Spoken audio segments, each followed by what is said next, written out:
Yo, what an absolute sickener that is. An absolute sickener. So, obviously, West Brom 1, United 1. United conceding after 81 seconds in the first half from just pure plain schoolboy error. Managed to get ourselves in front. Wonderful volley just at the end of the first half there from Bruno Fernandes. And then ultimately couldn't do anything in the second half. Now, half time, Big Sam's definitely gone in and gone, let's try and keep it at this, get a point. And ultimately, they managed to come away with that point.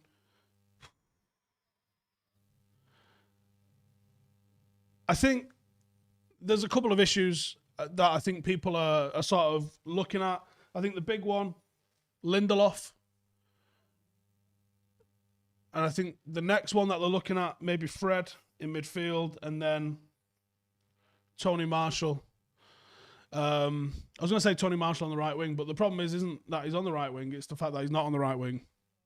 And I think the fact that there's nobody on the right wing, you're affecting two. Let's go through them individually then. So, in fact, do you know what? 4 issues. So, in terms of tactics, what are you looking for tactically from a match against a team in a relegation zone at their place? You know, if they get an early goal, all they're going to do is completely park the bus. What are you looking to do tactically? Now, you're going to have to talk about patterns. You're going to have to talk about shapes. You're going to have to talk about rotations in spot. You're going to have to look to try and find ways to open them up. But tactically, the things that you can place on a manager, tactically, not a lot of manager can do. This is the game where you hope you've taught your players enough to be able to figure this out. And I know that sounds like a cop-out, but that's the facts of the matter. A manager earns his crust figuring out the best teams. The ones where you go, fucking hell, I don't know how we're going to beat them. Against a team that's just going to sit deep and sit low, your job is just, you pick the team and see if they can break them down. Now, I wouldn't have played De Gea. Those of you who watched my preview yesterday, you know that I would have gone with Henderson because I think in a game like this, I would have thought Big Sam targeted him. Now, for the goal, I have seen people kind of blaming De Gea. I think that's probably a bit on the harsh side. I wouldn't agree with that, to be honest with you. I would think that De Gea's been at fault for a lot this season, but I think he's having an all right season in the grand scheme of things. And I don't think you can pin that particular goal on him, if we're being honest. Lindelof. No, I went with Lindelof because I just didn't think Mbaye was fit. He mentioned he's only just got back to training. So I went with Lindelof out of just anyone else being there. Now, Tuanzebe might be a slight upgrade with him in terms of attack, defense even, but he's not like the absolute fucking heading monster. If anything, heading's probably one of his weaker parts. And you go, we could probably have done better with Lindelof. If Mbaye was fit, Mbaye probably should have started in this game because of the exact type of nature of the game. What am I expecting to happen in this game? I'm expecting us to have a mega high line, and I'm expecting us to be able to have to run in and cover behind us a few times, and I'm expecting to probably deal with quite a lot in the air. Mbaye's your man for that, more than Lindelof. So can we pin Lindelof starting on Ollie? If Mbaye was fit, yes. If not, not so much. The next big contentious player in the 11, Fred. Why are we playing 2 defensive midfielders? And I saw Gary Neville say that, and I'm very disappointed in Gary Neville saying that because I don't think it was 2 defensive midfielders. Scott McTominay is not a defensive midfielder. He's a box-to-box midfielder. He offers a lot of height, which you need in this game. And he's on a 3 out of 3 goal-scoring streak. Can't really drop him. So can you drop Fred? Fred's the one that's maybe clogging play up a little bit. Maybe, a lot to be desired at times. Well, I think you probably could look to drop Fred, but not in a moment. What's your only other option off the bench? You could have played Matic. Well, Matic is a bit slow. Yes, he offers us something in terms of height. But much the same way that we're going to have this very high line, if they do break, we're going to have to be able to cover. Well, Matic wouldn't have been able to do that. Fred does do that. But who else is there? Now, Donny van der Beek was a name brought up by a lot of people. Now, Donny can't play 60 minutes. So to take Fred off and put Donny on, who he clearly doesn't fancy, who clearly isn't fit. If you watch the last game, he was done just after half time. Done. You've just thrown away a substitute. And you can talk about the management or mismanagement of Donny van der Beek up to this point if you want. But I still don't think that you can necessarily say Fred definitely shouldn't have started this game. That's my opinion. You might have a different one. Tony Marshall starting, though, and moving Marcus over to the right-hand side. When you move Marcus over to the right-hand side, you limit his... Fucking hell, Arsenal have just scored and all. When you move Marcus over to the right-hand side, you limit his game to a little bit of crossing. That's basically it. You lose that entire goal threat from him. He is not a goal threat from the right-hand side. And Martial is not a goal threat from the left-hand side. So you blunted 2 players there to accommodate 1. Now, Greenwood, when he came on, he had 20 good minutes or so. Wasn't amazing, but he did all right. At what point do you go, this one needs to change? Does this way maybe where you look at the 4-2 diamond, you bring in an extra midfielder, maybe someone that's a little bit more creative?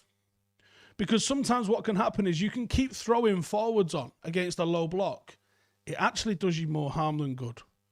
Because when there's loads and loads of players inside the box, it makes it more and more often players inside the box become increasingly static.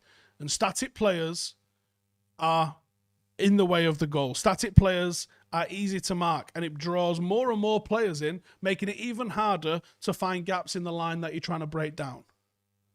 So sometimes it's counterintuitive to say, actually, we'll play more of a midfield.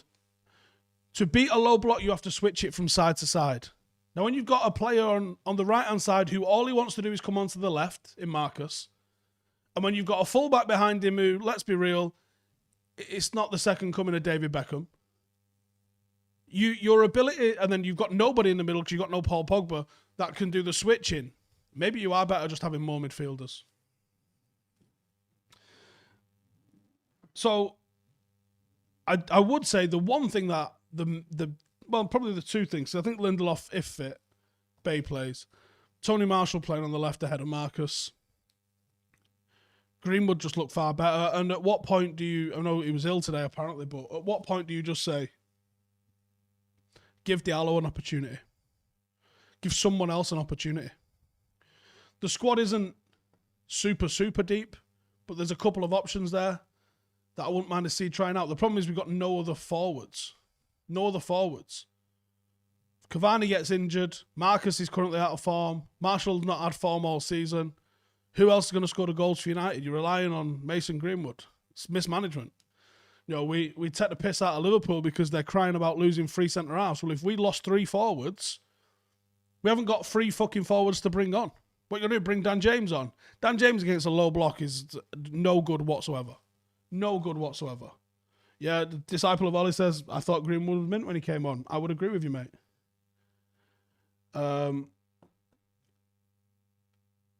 Cavani was dog shite, says Russell. He was, but you have to provide service to a centre forward. There was nothing for him. He is a traditional centre forward. He's not going to pick it up and run at people. You have to supply him. And that's always going to be difficult in a game like today, but you have to look at what he's doing off the ball. What movements is he making? Is he dragging people out of position so other people can get a little bit of space?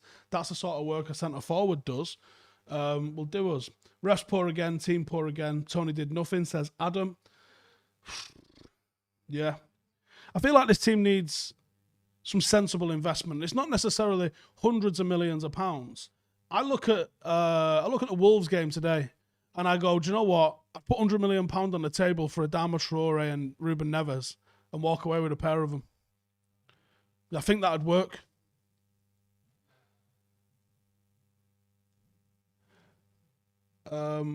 What service did we provide Marshall though, Steve? He's a wide player. You're supposed to play. You're supposed to be the ones creating. The number 9's not doing it.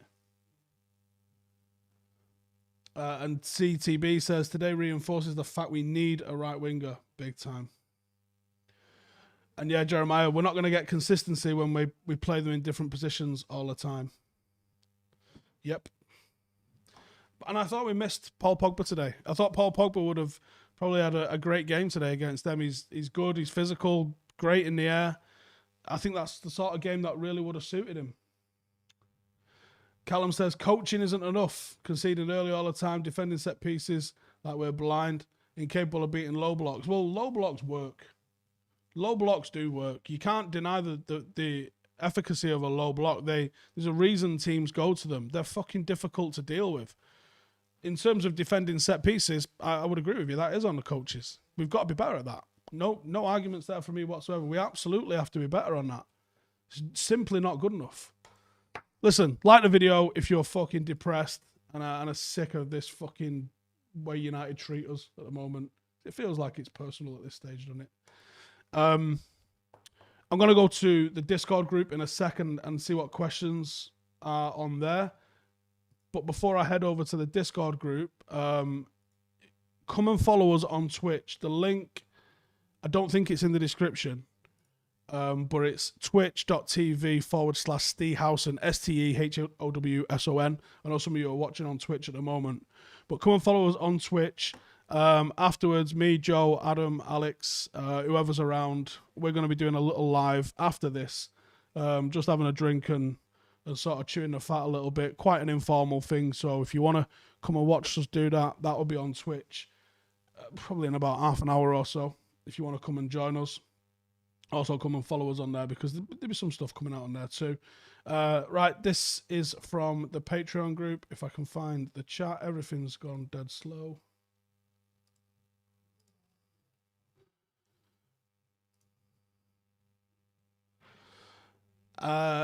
Notch is saying, I get our style of attack and personnel, but why are we so reluctant to use Cavani's aerial strengths? Yeah, I agree. Well, I do agree. I would also say to sort of to make a point, I think against someone like West Brom, that's difficult, and his strengths are probably matched by them. They're a championship level team. What do I think of the ref today? Balled it. We didn't turn up again. Why do we even not turn up until the second half or not at all? I just don't think we're the finished article or anywhere near it. It's madness that we're second in this league. We were second, but we're a long fucking way off. Long way off where City are. Do I think playing functional midfield like McTominay and Fred without strong attacking fullbacks to compensate for their lack of progressive passing is a mistake against teams lower in the league, such as West Brom? Yep. I would, yeah. Maybe someone like Ethan Laird would make a difference. More people need to run at people. You can get stuck in that pass kind of thing. And it doesn't really work, I don't think. So it's about, sometimes mixing it up, pass and then run. Every time I see Donner, he just runs into the box and never stays back to create. Do I think Ollie is telling him to do this? I don't see anything in his game at the moment which makes me think that he's got to start week in, week out. And I think fitness is the big one. Why is the 6-second rule never implemented? Fucks me off the amount of times you see keepers lying on the ball after making a save for 30 seconds. It got scrapped, I think. I think it got changed again after it being a proper thing. I think they fucked it off. Do I think Martial lacks the mental strength when he has competition? I'm not sure, to be honest. I don't know. I don't think it's explainable why he's been the way he's been this season. I certainly don't know. I mean, you can have your own opinions on that, I guess, but I don't know why. Why does Lindelof keep playing? Because every other fucking defender that we've got's made of plastic. Would finishing second but 15 points behind City be progress? Yeah, I think it would. There's lack of communication an issue with our defence. Do I think we look better organised with Henderson in net? And does Dino have a chance to take De Gea's spot on Thursday? Yes, I think he does. I think he does have a chance to take his spot. And half of me hopes he does. I hope that we can start doing stuff like that. I really do. What does Fred offer in a game like this? I hope I covered that before. Let's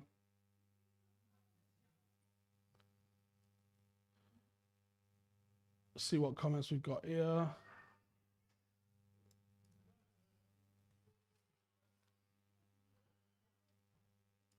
Not going to spread out a low block by Avanala. Creators players up against the back four, shielded by a midfield 5. Correct.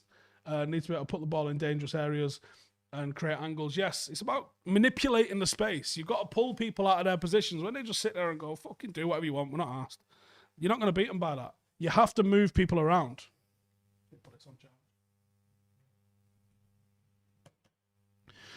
Philip says, where is Mata?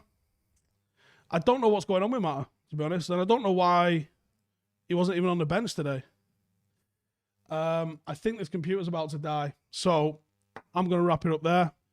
But come and head over to Twitch, twitch.tv/Steve Howson. We'll be live on there in a little bit. This has started wigging out because it's going to die, so I'll see you over there with the lads in a bit.